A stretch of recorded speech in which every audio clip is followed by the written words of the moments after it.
Hey guys, welcome back to the channel. And if this is your first time here, I sure appreciate you stopping in. Guys, I always like to start. Sometimes we forget to do these, but I think it's important tonight to touch on this. Is we try to help folks get to the finish line quicker, but more proficiently. And tonight's topics that we're going to talk about, I really believe, hit on that. So let's start here. We've got a lot of really cool things happening, guys. First and foremost, thanks to our guest here, or our host, I guess you could say. We are the guest, the host, here in Western Kentucky. Good friends of ours, clients here, and we're going to talk about where we're at and what this means later going through this. But thanks to Andy and Jeff, probably watching this. Hopefully you're watching this. But thanks for housing us and this get together that we've been planning for a couple months here in Western Kentucky. So sitting in front of the campfire, a little bit different, obviously, scenery tonight. We got a couple good guests. There's 4 of us tonight. My son Si's behind the camera. We have Brad Harper, Harper Growing Solutions, and then we've got Mark Brietrick here. And Mark is my partner, if you will, and does a lot of the work together on our builds. So you guys have seen Mark running some equipment and stuff like that. And Mark owns Promised Land Tree Service that travels the country doing some storm damage and tree work all over the country and specializes in the habitat side of it now. So appreciate you guys tuning in. And it's kind of, tonight's going to be maybe not a lot of fancy edits, but just kind of a campfire talk, if you will. So I've got a cheat sheet here, so bear with me. So like I said, we are in Western Kentucky, guys. We got a couple really cool things going on, and we're gonna pick through this here. But first and foremost, let's start here. Hey guys, before we get this video started, one of the first things we need to apologize for, we are sitting on a beautiful porch here at the cabin, but it has motion sensor lights, and it keeps wanting to shut the lights out, and we're not even getting started yet. We're definitely not calling it quits. So we are going to work around the lights. Thanks, guys. Let's talk to Brad and just get an update. What's going on? This time of the year, guys, Brad, I think you'll agree that it's a blur, right? It's crazy. We just spent, Si and I were on the road, what did we say, 25 days, 20 clients, came off a 30-day trip before that. I know you're in the same world, right? It's that January, September's a blur, but probably March, April, May are just brutal. And crazy. I mean, we always try to do our best, but it's like, hey guys, have a little patience. I apologize. Yeah. I mean, we spent 2.5 days where I got 0 service, and it's like, who knows how many phone calls to catch up on. But no, it's a busy time, and definitely appreciate everybody for that. But we're working through it and trying to do our best and get to everybody. Yeah. I know we got soil samples rolling in like crazy right now, as far as guys trying to run those samples, kind of get prepped for planting season. Down here we're getting super close, and then up north we still got a couple weeks yet, but definitely the time of the year. Let's just start from the top. Let's talk about the mineral update first. Yep. Let's do that. We released a video, what was it, Si, a couple weeks ago, right, about the mineral. Brad and I have been working together on this. Obviously it's Brad's product, but we took it to Kentucky. Kind of a quick recap, and then we'll move on. Took it to Kentucky, and we put it on the home farm. And because it's not your normal mineral, like I said, don't let this story kind of worry you. Let it educate you, right? It's not your normal mineral. So DLS Outdoors has some great product. We put it out with that jackhammer mineral, and it molded. We threw it right out there in the video. It molded, and it's big, but guys, something, and I'm going to turn this over to Brad.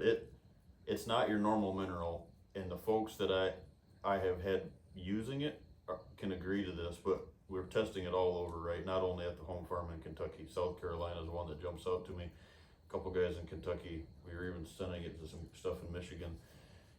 But it's not your normal mineral. A 90% mineral is not mineral.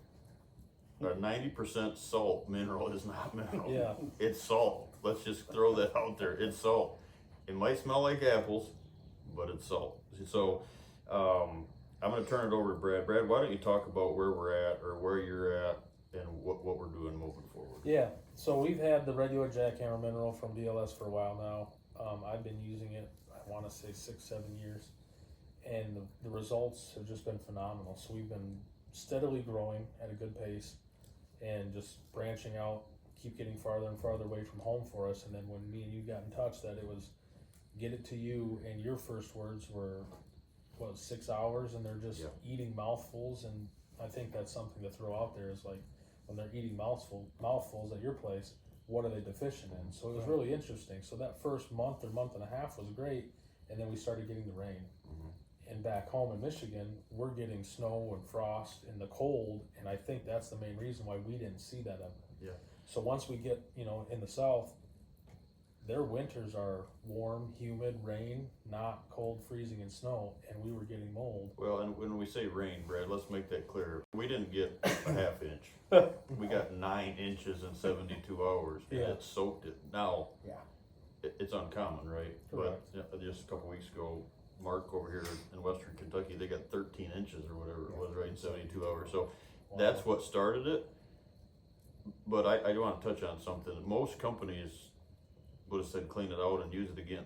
Well, Brad's not that guy. They weren't that company, and Brad's not that guy. So they took it, and he could have very well just told us, tough luck, right? And he didn't. So took it off the market pretty much, right? And said, we're going to tweak this thing until it's right. So started working on this. So I just wanted to touch on that. When you say rain, we were near monsoon, so. Well, and that's what I think that, we always strive to do what we can and do what's best for the customer. And I think this story alone, most guys would hide that and not talk about it, right? Yeah. And we want to be open and honest and completely transparent to say, hey, this is what happened, but that's because it's not your normal mineral.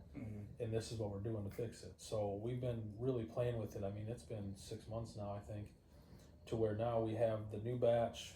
We got it in people's hands. It's North Carolina, South Carolina, Kentucky, and Georgia, I believe, right now, where we got a bunch out. Guys are trialing it, and especially in the spring while we're still getting a bunch of rains is going to be great. So we're playing with that, and all we were doing is trying to pull back some of the ingredients that maybe might be a lot faster to mold, and we were adjusting the salt content to where I don't want to get above 50 by any means, but where's that fine line? Where can we get that salt content and the stuff that might have been molding down and still have a good product? So we're playing with it, and I think we got it. We'll find out soon, but we're testing it, and stay tuned. Hopefully sooner than later we'll know, but it's something that it's in the works, and we're playing with it. Ending to that, right, quick update for me. We started adding some trace mineral, and we started I still had it, and I wanted to feed mineral, and Brad was working on the back end. So we finally got it to like 50% trace, when I say not 50% salt, but 50% trace, and it worked. And then we finally got some of this switched, right? So they were eating it again, and then Brad got us the new batch, let's just call it, right? The adjusted stuff. So it'd been out a month, and I've been on the road over a month, right? 45 days or whatever we figured out. And we're on the road, and rain. Again, I think this time let's just look the other day, and we've got, was it 30 inches of rain? Is that what I told you the other day? We've got 30 inches of rain in 30 days or something. It's crazy, right? So Brad stopped at the farm on one of his trips. I hadn't been on one of my leases that I had the new product, drove up to our mineral stumps, and guess what? It's gone. Completely gone. Yeah, so guess what? They're eating it, right? And they're devouring it. So I told Brad we got it, and Brad, being that guy, said let's make sure it's right. So it's coming. We've got it, and I guess you probably heard me talk about mineral, 3 videos now in the last 3 months, but it's so important because, like Brad said, guys, it's not a licking block. They're not licking it, right? They're eating it. So if they're eating it, what are they really lacking, right? So totally opened my eyes. I think it opened Brad's eyes. Like, wait a minute, something's going on here, and they're eating it, consuming it. So that's where we're at with that. Yeah, no, and I think that's a good update. Like I said, I really like the fact that we're just letting everybody know. Here's what's going on in our world. Here's what we're working on. Here's what we're trying to fix. And this is the end goal. And I really like the fact that worked really well with the trace, because that still is like a nutrient concentrate.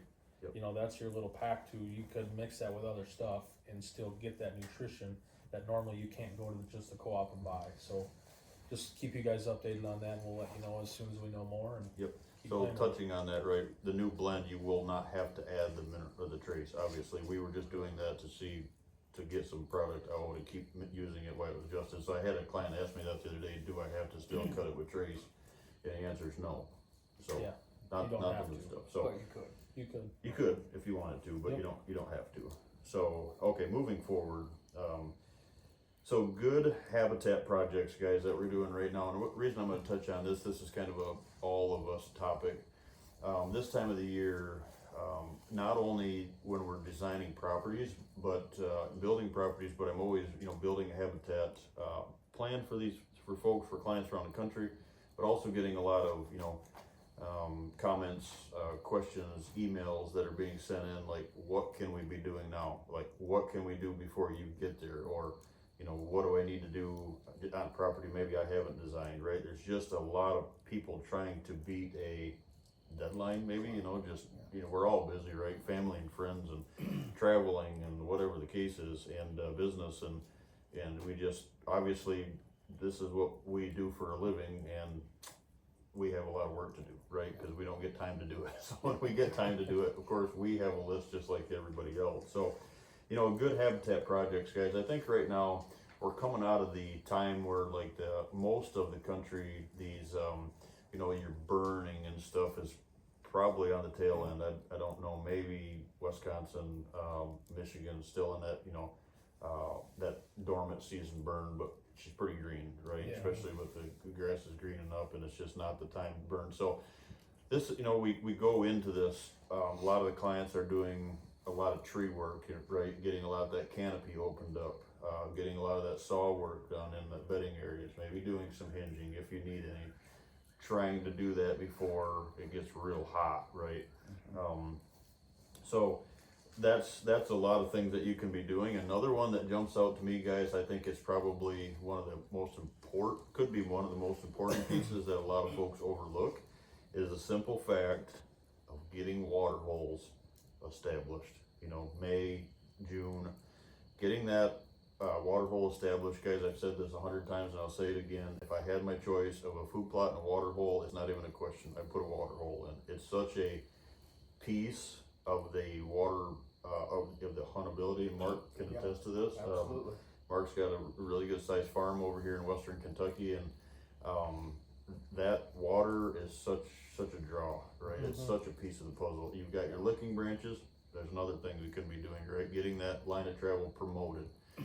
Licking branches, water holes, mineral stations, right? Looking at our perennial food plot, our shot plots or food plots, and touching on that, right? Going right into food plots, getting this soil builders. A lot of things that we could be working on right now. Brad, is there something that jumps out to you? No, I think that's perfect. I mean, guys are probably just wrapping up soil samples at this point now, even up home by us in Michigan, that they're done. They're kind of waiting for results. We're getting plans together as far as what are we planting, getting, liquid recommendations together, and we're getting close for that. And I mean, most of the country is getting close to planting.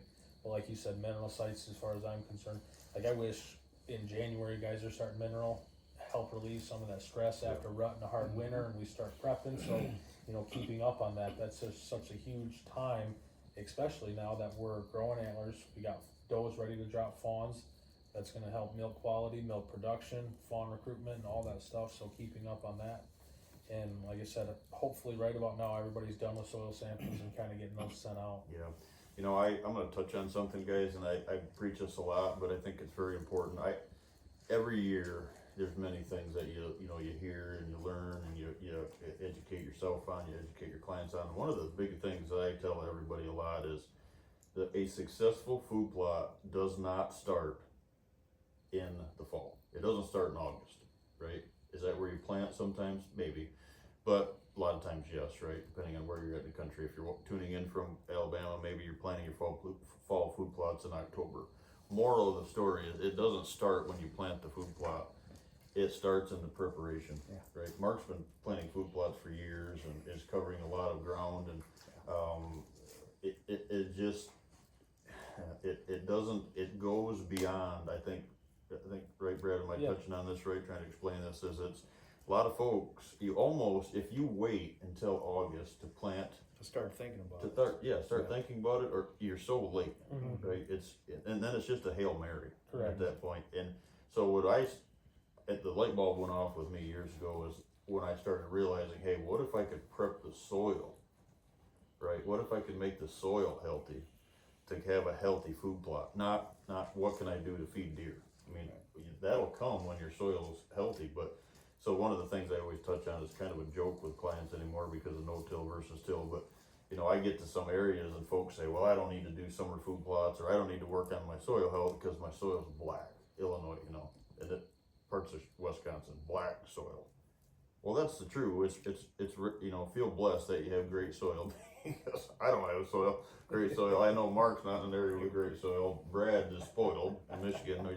We always tell him bring 5-gallon pails of that stuff down when you come. But I don't care what color it is. If that soil, guys, is dry and it's not healthy, right? So if it's opened to the air and it's not covered up through a no-till system, and it's whether you're no-till or not, but if it's not healthy, and we're not working on it and trying to amend the soil, what can you really ask for going into fall? Well, in July is nuts by us. We got guys that are trying to do soil samples in July, and now they want a soil sample. They want the lab to turn around the next day and then me to ship product out and do the recommendations within 24 hours. It's just not realistic. Yeah. The soil samples should start, sometime in the spring, and let's see, maybe you do need a soil builder, or maybe we just run something like oats just to keep the soil occupied and try to outcompete weeds. I mean, there's a lot of things that we can do in order to, like you say, prepare, but at least you're not waiting till last minute and have all your stuff ahead of time. And that way, when the time comes, maybe there's a rain end of July.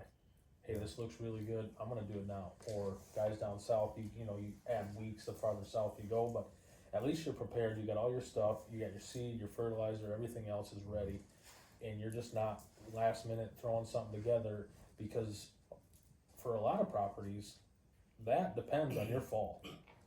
You have good food, you're gonna have good hunts. You're gonna hold the deer. You're growing deer, you're helping them get through the winter. That depends a lot. So if you're waiting till last minute, that's never a good position to be in. 1 week of drought, Correct. you're done. Yep. Right, and what we're doing, we're trying to make it so, we all need rain, right? I'm not saying you can grow great fruit plots without rain, but I'm saying your neighbor food plot's gonna fail if he's not doing that, if he's the procrastinator.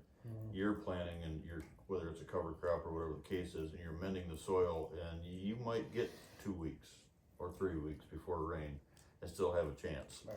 That's not common. So we'll touch on that. Mark, they went through this over here in Western Kentucky last year. It's either feast or famine over here, 2 years in a row. Yeah, it's like too much rain, and then the faucet shuts off. Yeah. Right. So there's a lot of folks over here going through like going through a perennial, just to make it easier and just to try to, have a chance. Right, so it's not just Western Kentucky. It's not Central Kentucky where I'm at. It's not Western Michigan where Brad's at. It's just all over the country. So moral of the story is this, right? Don't wait till August or your fall food plotting time, to start thinking about, or just, order and throw Hail Marys. That's where that 360, day a year food in your food plots comes in. And I get it, a lot of people don't want summer deer and they don't want summer food, and I understand both sides of that. But to me, it's not so much about, too many does and whatever. I'm doing it to build the soil, and then the deer management side is, the numbers side is something that we manage during the fall, right? Mm-hmm. So, but if you don't have a healthy soil, guys, your chances of having a healthy plot are lower. So, And a healthy herd. and yeah, it's all connected. Yeah. 100%. Yep. So, all right. So the soil samples. Let's talk about this, Brad. Seed treatments. Oh, yeah. So we just released seed treatment, and by the time you're watching this, Meltdown will be on the market as well. Perfect. Yep. So seed treatment got out a couple weeks ago. And we've been using this product on the ag side, and it just took me a long time to kind of go through the right channels in order to bring it to the food plot side. But it's a liquid, inoculant. It's a liquid germination helper. Not everyone, a lot of people have used the dust before, to where you're powdering your seeds, you're throwing them in the planter or the broadcaster.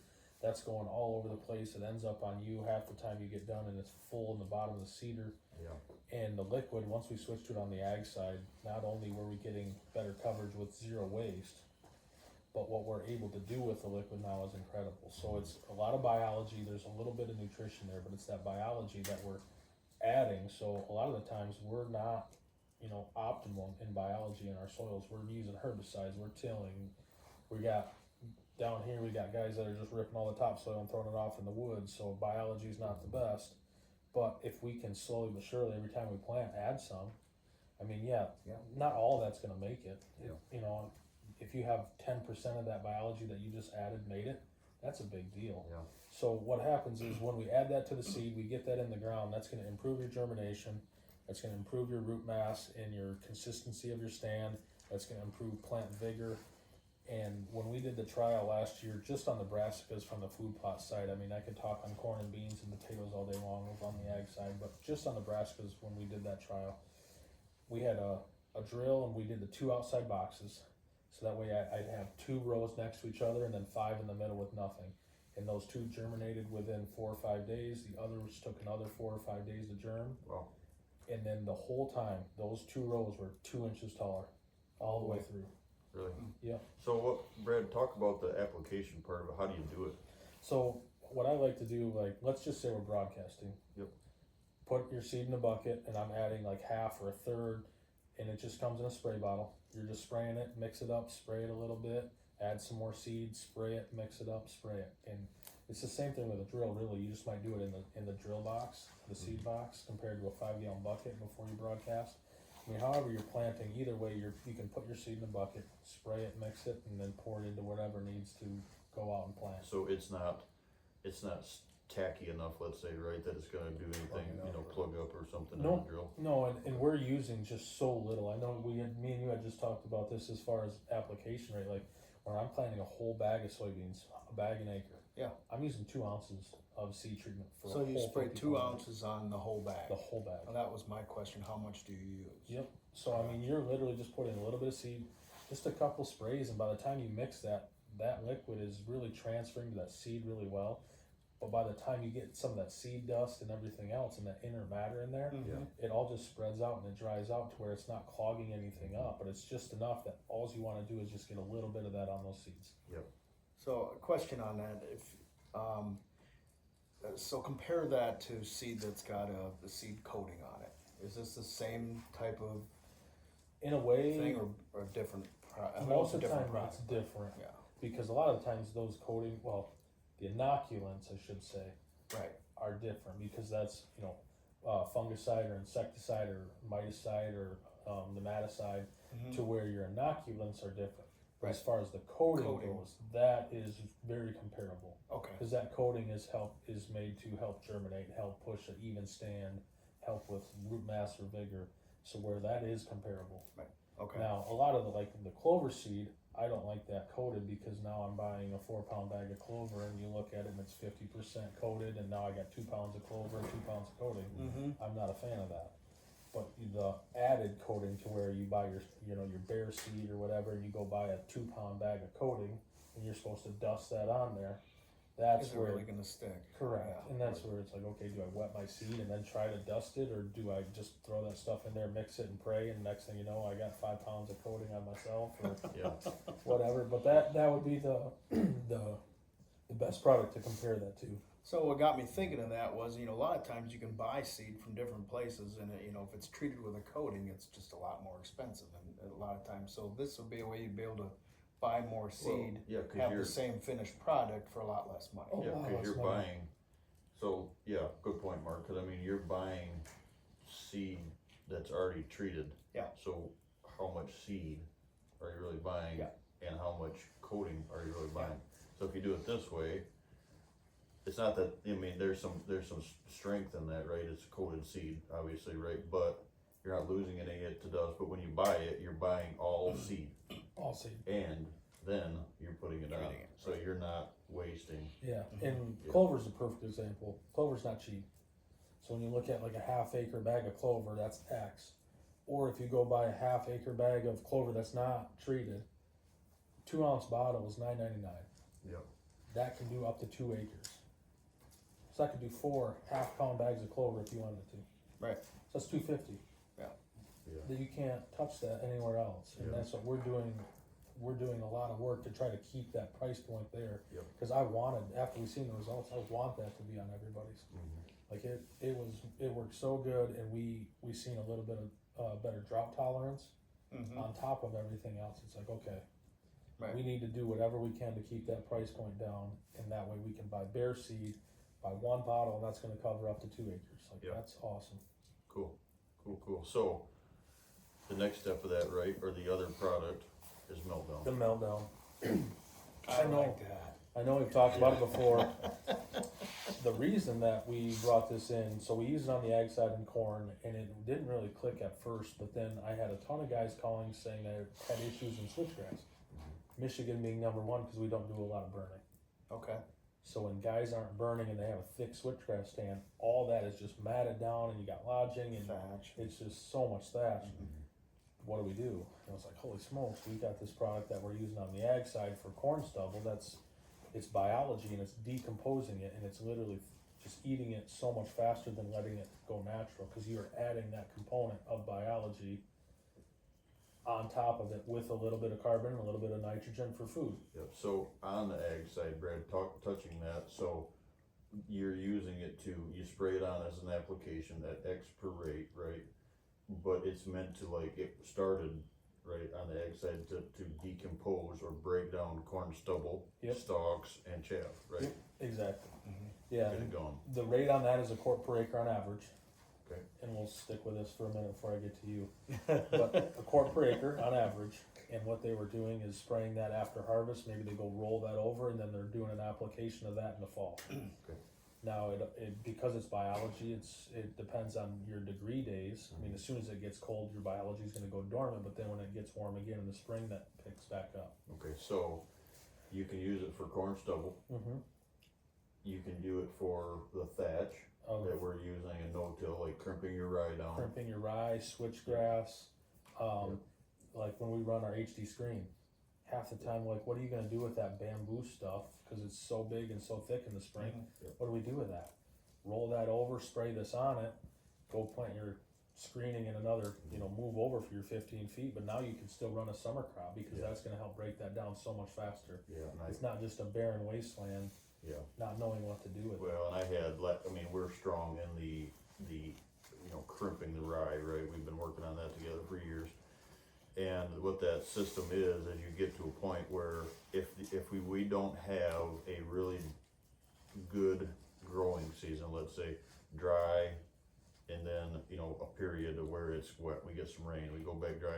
What I found is that thatch, right, doesn't decompose. It just stays dormant. It can't rot. So obviously, if it's not wet, it can't rot, right? So we used that last year, and I told Brad, I said, and I had like some weeds that had popped up or whatever, right? And when we sprayed it, everything just turned black.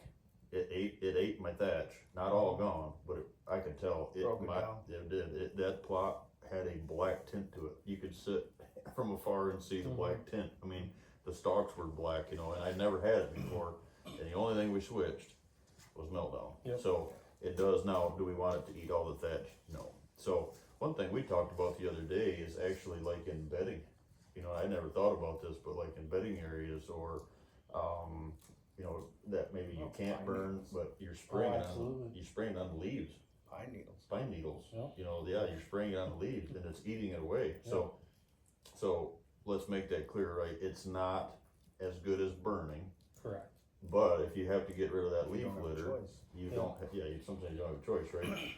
You can put that in there, and it's decomposing the leaves. Yeah, and then, one of the bigger things on the ag side that would be great in food plots is yes, it's gonna decompose thatch, yes, it's gonna, help break down what you're spraying it on, but the one thing that we're not talking about right now is nutrient recycling. So, when you get that faster breakdown, you're able to cycle those nutrients, cause those are getting in the soil that much faster, and now you can actually ramp up that whole Instead of cycle. Well, that goes to that whole process that we've been, this whole no-till, crimping, green, manure, regenerative ag, cycle. you don't have a lot of hair, because, it takes my ground. If we can do it in central Kentucky, Brad said we can do it anywhere, We can do it South anywhere. Africa included, I have attest to it, so. But it's just, you have to buy into it, and you have to believe in it, and, but it gets to a point where that thatch was strong, and like I said, we ate it. We got to a point where we battled that, and I think it worked. I'm telling you that's the only thing we changed in there. So, I'm looking forward to keeping that going. In all kinds of different applications, but especially with that thatch, I think it's. So if you think about that, right, finishing that, you have that rye, and if you don't get the good growing seasons and we're not breaking it down, it's not releasing. Yeah. Right, we had that It's just sometime sitting there. with that, remember when we crimped all that rye and then we added all the mineral, or the liquids on that, and all of a sudden it was like, wait a minute, these food plots aren't growing. There's And then so it was much like, thatch. then I remember the call telling Brad, there's so much thatch, we didn't think about it, but that dead rye was acting as a sponge. And all of a sudden I remember calling him, so we're scratching our head like, what's going on? And all of a sudden it was like, boom, they're green. And it just released it. It was like, I'm telling you, within days, it was just like it released it and boom, it was green. So you can supercharge that. Yep. That's just gonna help break down whatever you're trying to break down. That's gonna help cycle nutrients. And this is where you come in to where when you get done mulching, like let's say you're mulching a food plot. Yeah. How long is that stuff sitting there? You know what I A mean? long time. Years in a lot of places. And this is no miracle, right? Yeah. But hey, if we can have something that's going to aid in breaking that down and making that a lot easier to plant and being able to give us the freedom to, hey, maybe we can cut that time in half. Maybe we can cut that time by 25% or whatever. Yeah. That's exciting for someone who builds and mulches a lot of plots. Yeah. So when we're that saying, time frame, if you can start getting that in half that time. Yeah. So when we're saying mulching, just for the viewers, right? Mulching meaning like clearing a food plot, mulching with Mark's got a drum mulcher, Or disc mulcher, right? But bush drum hog, mulcher. whatever. And we're grinding that stuff up and we're using that biomass. Brad touched on it earlier, and it's kind of a joke with all of us, but what we don't do when we clear food plots is we Remove the don't topsoil. we don't build topsoil with a dozer. I hate even bringing the word up because that's my whole background in dozers. Every time I hear dozers, I can just see There's a time and topsoil place. just getting pushed from one end to the other. Yeah. But is it easy? Yes. Do people use them? Yes. But you have to remember that the whole goal is you. I'd rather see somebody clear a food plot and leave the stumps there, and that's horrible to work around sometimes or to drill over, right? But I'd rather see that happen than take them out with a dozer, push the tree down. Correct. And push over Push up, topsoil. you push the stump and you get to the end, and we make a joke here all over, but you make a joke here that multiple times we've stood on one end of the food plot and it's like, I wonder where the topsoil is. Where it's real green on that edge over there. It's a 12 5 foot feet vegetation high. on the end, and nothing on the plots, so we're gaining over here, right? Yeah. So, Yeah. but that's where it's all at. It's just common, it's easy, so one of the things is it's not a miracle product, right? But all of this connects, right? As far as the regenerative ag planning and the fertilization, the lime, the liquid limes, actually using a product that's potent, let's say, or the real deal, not buying water and so all of that stuff lines up, guys, and I can honestly tell you, my back is horrible, right? And a couple of years ago, it was like, if this works, it's a serious game changer. And I was a skeptic.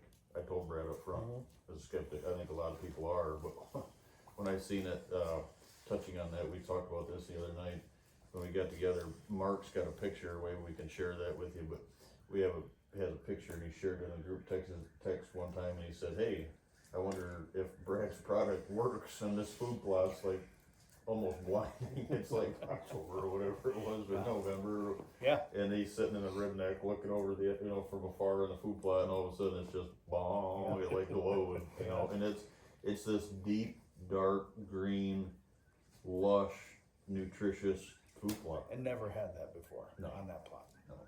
No, Yeah. so Thank you for that. No, I'm glad it worked. I mean, It's exciting. I love hearing the success stories. Yeah.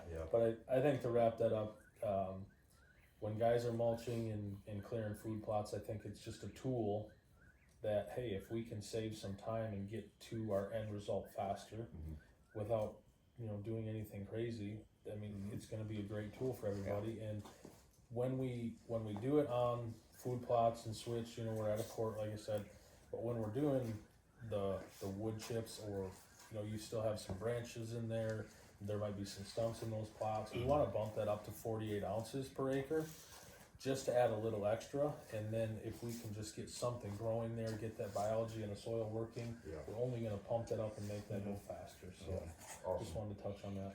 Good. Yeah, so We would like to take the time to recognize our great partners, Promised Land Tree Service, Scent Thief,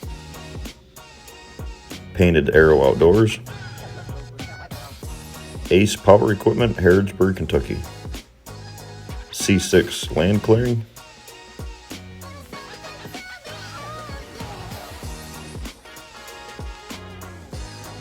Wicked Feeder Solutions,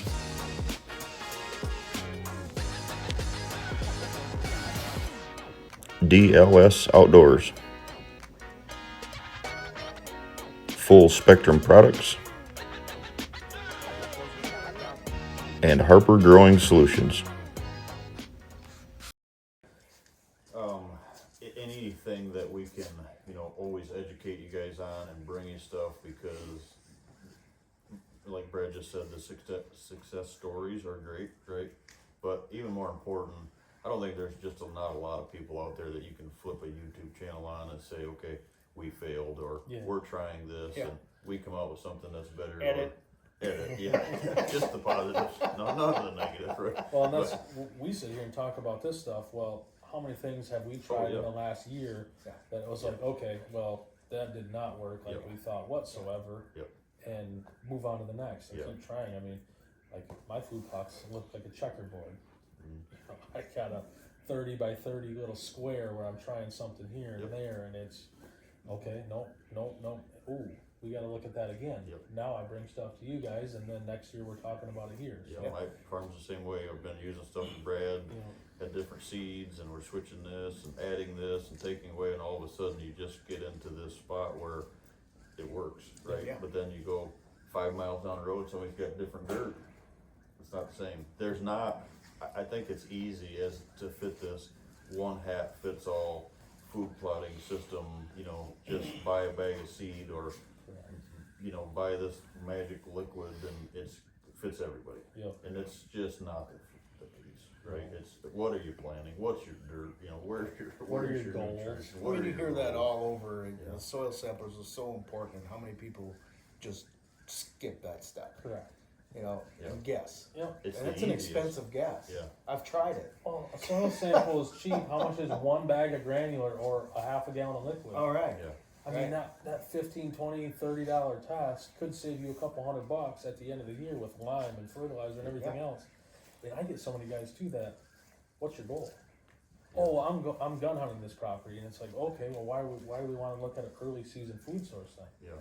I mean, that's a big deal too. I mean, we need to really think about all these things and put in place everything that's going to make them the most successful. That's what I do in my habitat plan. So when we do a design, I do the design, the habitat plan. They get a habitat book, so the habitat book kind of covers a bunch of, the habitat book kind of covers a bunch of like,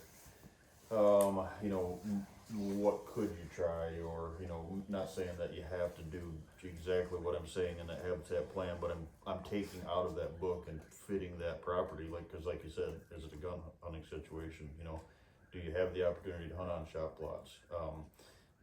All of this stuff ties in, and it's just not a one hat fits all. I've never been on a property, never designed a property that looks like the other one. Now, some strategies, maybe icons or way layout, bedding areas, but they're never the same shape, and and it's never the same recommendation.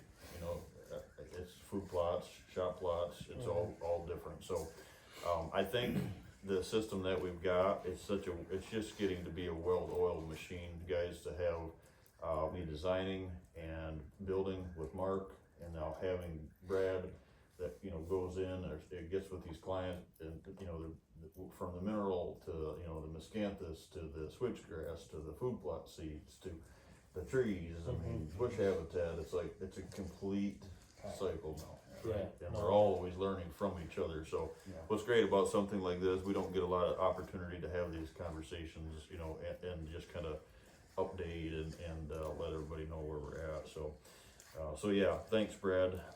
Brad traveled over here this week and looking at a couple properties with us and touching some dirt and just got a lot of cool things going on.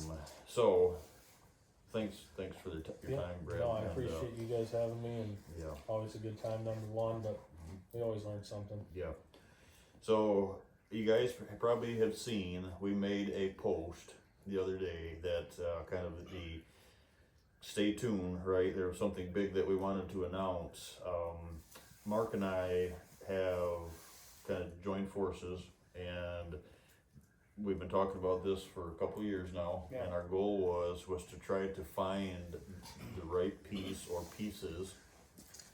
So every year, one or multiple times, we could offer a complete turnkey property. Wouldn't it be great to build a property and, you know, find that right person to fit that property and have it turnkey? So when I say turnkey, I don't mean pushing in a food plot and putting a feeder in the front of a box blind and you don't know anybody like that. You don't know of any of these areas. It happens. Right? These properties, it happens, yeah. So, but that's not turnkey, guys.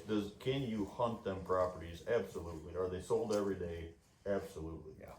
But our turnkey, when you design a property, and whether I'm designing it for a landowner that has saved and really, you know, waited and saved pennies and, you know, sold other properties to have their dream property, or they're intentionally buying a property to flip, to sell, right? Mm-hmm.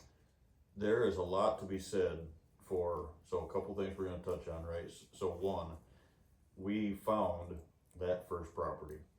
We're just blessed enough to have the opportunity that property, 92 acres, sits within the community that Mark owns his farm on. And where we're at right now with the cabin with a couple of our clients, I think we have a lot of friends in the community here, but I mean like five or six properties now that we've done in here, right? Maybe it's more now. 5 or 6 landowners, probably. 5 or 6 landowners, Yeah, maybe 7 or 8. 7 or 8 properties. Parcels. Yeah. So within 4,000 acres. Within 4,000 acres, correct. So, so we're going to touch on that, guys. But we're very excited to bring this to you. We're going to do a lot of steps as far as the filming. That so as we're talking about this, Si's probably showing you some clips. We found it. We think it's a awesome specimen to build. Someone's going to get real lucky. Yeah. We've already. It's got all the ingredients. We've already let the cat out of the bag with a couple friends, and you know, you better act quick because there's a lot of eyeballs on it already. Just because it's one of those properties that has great access. Yeah. And it was just a no-brainer for us. So some history on it real quick, Mark, and then we'll chat about a couple things. Sure. It was actually hit by a windstorm, tornado, straight line winds, whatever it turned up being 3 years ago. 2 years ago. 2 years ago. Yeah. And just part of it, just clipped it, you know, and it knocked some trees down. The landowner at that time went in and they elected to harvest those trees and then took some of the other trees while they were in there. So this property, guys, is just a property that is just ready to be built. It's still beautiful. Just a beautiful Not property. over-harvested. You know, had some pine clearing on it or whatever. Yeah. But a lot of value left in it, right? Loaded with contour, has a lot of tillable areas that we thought, you know, for the huntable shop plots, food plotting programs. So what we're doing is we blessed enough to pick it up at the right time, and we Right in the middle of the 4,000 acres. Yeah. So so when we say 4,000 acres, I want to turn to Mark here. Mark owns the business that helps me build the properties, right? And Promised Land Tree Service. We're kind of, joined. I'm there during the builds and designing it, getting them done or getting them accomplished or structured, and then Mark is with me or behind me and doing some building, the building, and so we're doing this together on the side, right? Yeah, and we've done how many together? Yeah, so it's been A dozen? Yeah, we've done Out of state. Yeah, we've done let's see, on average 6 a year for private landowners, and so we're at that 12 now, I think, or whatever this year. Yeah. And so it's a blessing. Look forward to bringing this to you guys. The cool thing with it is we got Brad along with us, that we're going to be putting a lot of Brad's knowledge, helping us with the dirt, getting some miscanthus planted, planting some switchgrass, doing these food plots and bedding areas. Whoever buys this thing it's just going to be ready to hunt. Yeah. When we say ready to hunt, blinds, tree stands, mineral stations, water holes. A map on your phone is saying, A map where to go. hunt here on this wind at this time of the day. It's ready. And yeah, that's turnkey. Yeah, so that's turnkey. So we're looking forward to it. So where is it? What is it? Western Kentucky. It's actually Lyon County. Lyon County. Yep. And it's within what I believe is now and is going to be one of the largest land masses to really to watch, I guess you could say, right? There's a lot of good things coming, and it's not just it's not just the acreage, it's who's the landowners that have bought. They're all here to hunt large deer. So Mark, I'm gonna chat with you on this, and you can help the viewers kind of like, where is it and what is it. So it's in Lyon County. Yep, Lyon County. But what Western makes Kentucky. this 92 acres so special? Why buy this 92 acres than a 92 acres down the road? Well, the difference with that 92 acres, again, it's in the middle of roughly 4,000 to 6,000 acres of quality deer management community. So 4,000 acres was bought from a private sector. Yep.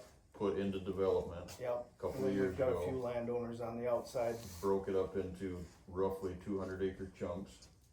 Some bigger, We've got some about smaller. 12 But landowners. there's 12 landowners now. I think it was designed for intention to be 20, right? And then Right. some bought. So there's 12.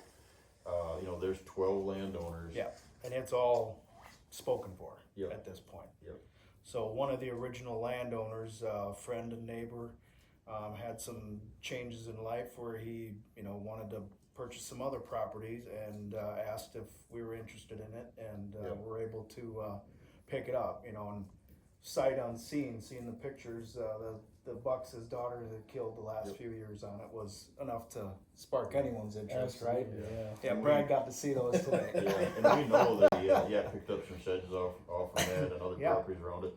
But we know the property obviously because Mark owns in the community. Yeah, there's one landowner in between, my farm and this parcel, and I drive by it every time I go to mine. And I mean, the number of mature bucks, just deer in general, turkeys, I mean, are always in this area because it's got so much contour, as the road goes by, they've got so many different places that come in and out of it. And when I say road, it is in this community, we've got, I don't know how many miles of roads that were built, but it's all private road. It's not public road. Yep. So you don't have cars driving by, you don't have other houses built in here, you don't have neighbors' dogs, you come out here. Community. Yeah, it's a gated community of 12 landowners who have the same goals, and that is to hunt mature deer. Yep. We're not always, some guys like to put a number on a buck, but the numbers I like are, how old is he? Yeah. Get him as mature as you can, and that's what is exciting. When you've got guys owning property all around you that have the same mindset, it's such a relief to know that if I let this buck go, he's gonna live. Yeah. My neighbor's not gonna shoot him either. Well, and that's when it starts to get interesting and fun, and I mean, it opens up a whole nother realm of habitat management and food plots and what you're seeing when you're hunting. Yeah, and you know, you talk to anybody about quality deer management programs throughout the country, and one of the biggest complaints with the main failure is what? My neighbor's not on the track. We're not on the same boat. And this particular parcel is in the middle of 12 other guys that are thinking the same way. And then the cool thing of it is we've got neighboring friends now, or, you know, through Mark and the community that are doing this as well, because now they know what's happening here, and they kind of joined their properties on. It's So grown. it's not 4,000 acres anymore. It's like 6,000 Closer to acres. 6. And it's so give some area where it's at. Well, it's Western Kentucky. You know, a lot of people are familiar with the land between the lakes. Yep. You know, Lake Barkley. If there's a barge going down Lake Barkley, you can hear it here sometimes. Yep. So we're that close, which is a selling point for a lot of these guys. Or you know, where they bring their families out, and the wives aren't necessarily going to want to come out and dig in the dirt with us, but they do like the beach and they like the water and the marinas. Yeah. So it's a nice area for that type of thing. So you could have an Airbnb or a cabin that you rent there, and you could come here. Yeah, I mean, it's and right they're down the everywhere. road. So. Yeah, and I mean, we're a half an hour, 40 minutes out of Paducah, half an hour, 40 minutes from Clarksville, 2 hours to Nashville, 3 hours to Memphis, 3.5 hours to St. Louis. So 3 hours. guys from all over the country have 3 a way hours of getting west here. of my home farm Yeah. in central Kentucky. So you're only, I guess you'd be 4 hours or 4.5 hours from Louisville. Yeah. It'd be, you know, probably what 5 hours. There's a landowner here. From Indianapolis? Indianapolis, you Yeah, know, it's two- 5 hours. two guys. Two Yeah. of them. So it's And very as far as centrally Maryland. located. Yeah. You know, Yep. so it's something that's very appealing to the people who have been looking for that. You know, we've all tried it. You know, I came from Wisconsin originally, grew up hunting family land, public land. You know, and as QDM got popular, everyone tried it, but on smaller parcels, it just ended up being a neighbor battle all the time. Yeah. And I've been there. It's been frustrating where I've let a 2-year-old buck go and watch him jump a fence and get shot. Yeah. That doesn't happen here. Yep. And that is just, it gives you hope for something like that. And now, 4 years into it, we're seeing the results. Yep. You know, mature bucks. And it's only going to continue to get better as everybody improves their habitat. Everybody's, you know, You know, raise cranking the up- bar. Exactly. Mm-hmm. And the fun starts now. Yeah. Right. Well, Right. and the health standard.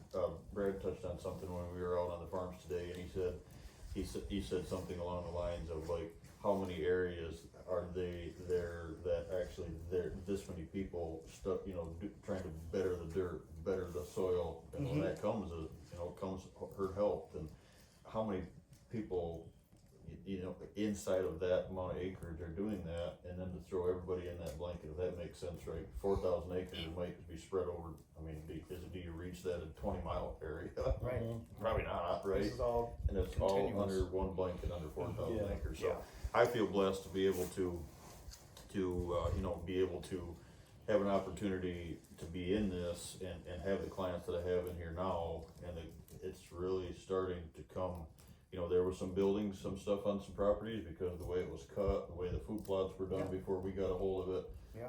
Play the hand you're dealt. Yep, and it's all coming to fruition now, and some new properties that have been picked up or added to these on a couple of clients' properties, and we're currently building 2 right now in it, and then we just added the 92. So, guys, we are looking forward to this.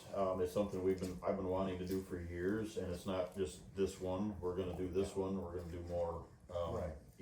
Within here, hopefully, possibly, and then also around the country, where we've got some feelers out there, all over. Yeah. And we won't name any certain farms right now because we don't know, but we've got a lot of feelers out there. But our goal is to have some quality properties that isn't, that is truly a turnkey. It's just such an overlooked, perfection, I guess, point, Yeah, but it's, you know, it's not the common turnkey property. It's so much more, there's so much more that we're able to, all of us that are involved, gonna be involved on these properties are, you know, bring something to the table. Yeah. And, it's just, it's helping my grandfather, so most of you know my background, but if you don't, we had a snowmobile racing background, kind of NASCAR on ice, if you will, right?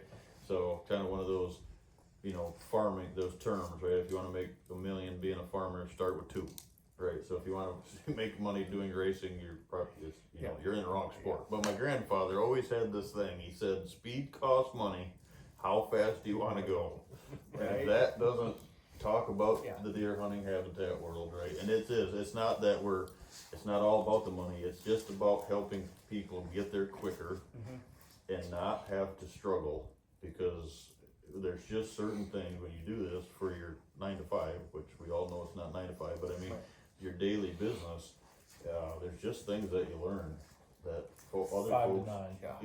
Yeah, 5 to 9, yeah, Right. exactly, right, so. well, like, you know, a couple things about that with Brad's product, which I started just using last year, and, you know, we spoke of that food plot you talked about got the nickname the Green Mile because it just Yeah. turned into a beautiful strip and is gorgeous. Yeah. But that, you know, turned on a light bulb for me.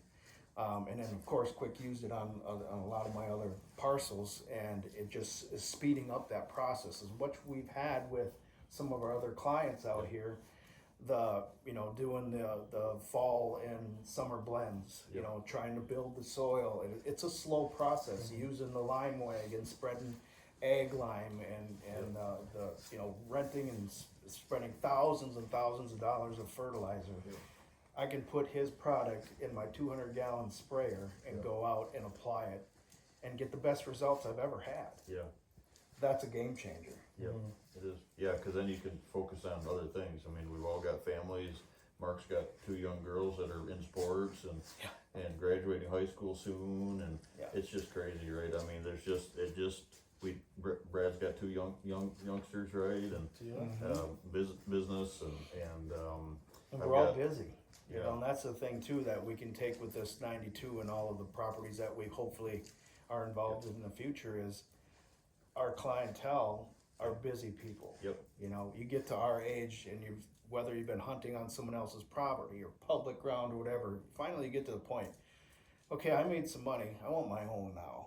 You know, Yeah. but Well, and unfortunately, you have something to don't work have to pay for that. spend every single weekend for the next 5 years building either. Exactly. And that's one thing I wanted to throw in at some point was being out here is awesome, and following, you know, getting to see your design and getting to see you put in the work and how you're doing all that, and just me getting to kind of follow up and see that, Yep. okay, now it's my turn.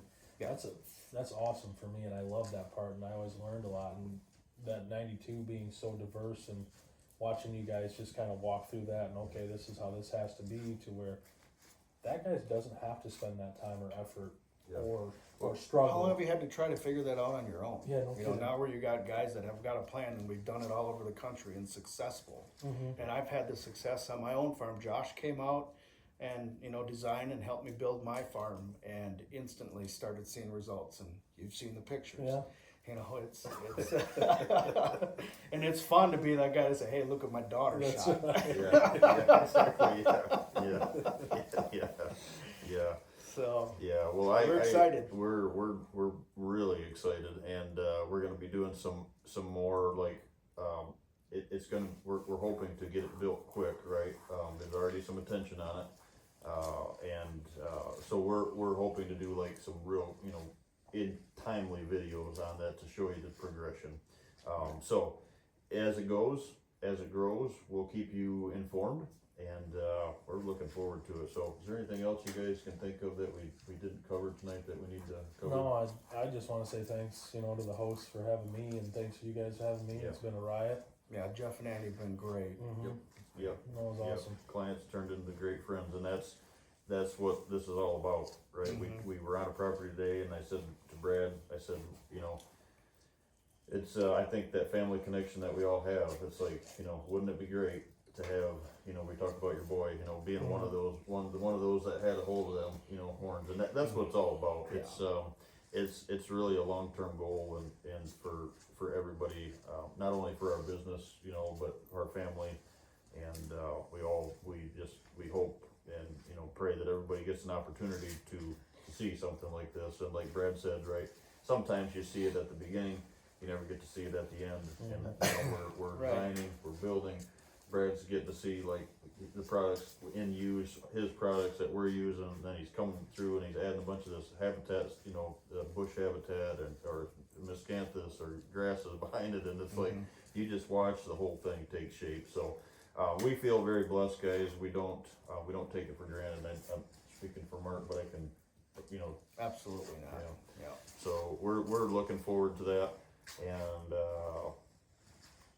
welcome to the journey of the 92. We haven't named it yet. We were out there today, as you can tell. We got a little dirt on us already. There's a name to the road, but we're not sure if we really want to call it that yet or not. But it's a we're gonna name it. But it's right now it's the 92.